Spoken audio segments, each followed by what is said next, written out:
are unaccounted for. A former acting Homeland Security Secretary Chad Wolf is with me now. Thank you so much for joining me on this early Saturday morning. I want to get you first on the news overnight. This judge in California, this federal judge who tells the administration to stop detaining or arresting people without probable cause. Should ICE agents detain people based on accent, appearance, location? Well, no, look, my experience at the Department of Homeland Security tells me that law enforcement officers take in a totality of circumstances when they go to obviously target, arrest or detain individuals. It's not any one thing. And look, the administration has been very clear. They disagree with the allegations in this lawsuit. I think they're going to continue, that being ICE officers are going to continue to use legal and proper justification to detain individuals and eventually arrest them if they need to. And the argument from the lawsuit is that this is just simply racial profiling. Like if you are just determining that because they speak with an accent, because they look a certain way, that they likely are in the country illegally, it's a violation of the Fourth Amendment, a violation of the 14th Amendment, and should end. In fact, let's listen to Tom Homan. He is, of course, the president's border czar, describing the criteria by which these ICE agents decide who to target. Let's watch. People need to understand, ICE officers and Border Patrol, they don't need probable cause to walk up to somebody, briefly detain them, and question them. They just need this totality of the circumstances, right? They just got through the observation, get articulable facts based on their location, their occupation, their physical appearance, their actions. Like a uniformed Border Patrol agent walks up to them at for instance, a Home Depot. And they got all these articulable facts, plus the person walks away or runs away. Agents are trained. What they need to detain somebody temporarily and question them. It's not probable cause, it's reasonable suspicions. We're trained on that. You think that follows the law, that if you see a man who's standing in a Home Depot that looks a certain way and has a certain job, you assume that he is fair game for detention? Again, I'll go back to my comments, and I think Tom Homan expressed them as well. And this goes for a variety of different law enforcement officers. It's a totality of circumstances. It's not any one thing. It's not because they're from a specific country or they're standing a certain way, but a totality of circumstances does allow those officers to go up and question them.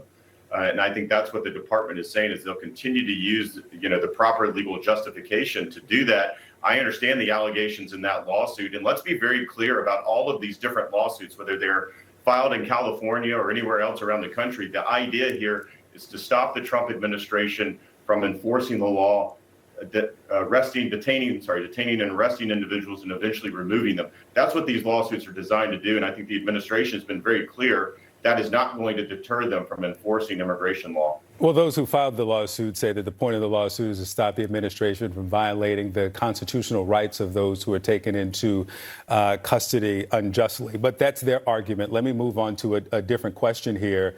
I mentioned these raids on the 2 legal marijuana farms, 200 people thereabout taken into custody because they're in the country illegally. What about the employers who are employing hundreds of people in the country who are in the country illegally? Should they be rounded up with them and put in the wagon as well? Well, absolutely. I mean, it's not only just the employees, but it's the employers that are employing the illegal labor as well. So absolutely, I think they're usually how this works. As far as the employer, it's more of the lawsuit, and they're going after those employers because the employers themselves are obviously U.S. citizens. And so different types of legal action, usually in the courts, will take place against those employers. But absolutely, the law should be administered, whether it's an employee or an employer. If you're breaking the law, you're breaking the law.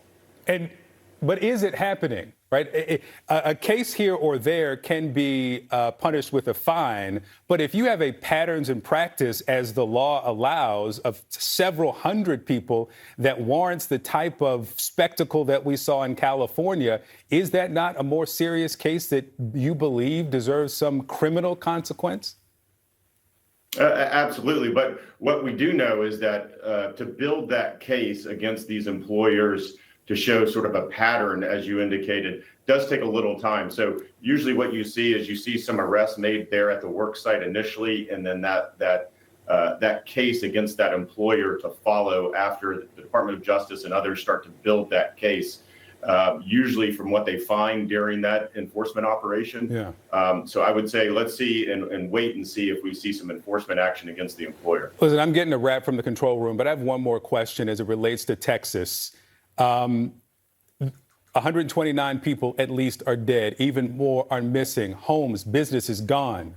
Where is the FEMA administrator? Do you have any concern about a week or more now? The FEMA administrator was not on Air Force One with the president yesterday, have not seen or heard even a written statement from David Richardson. Are you concerned?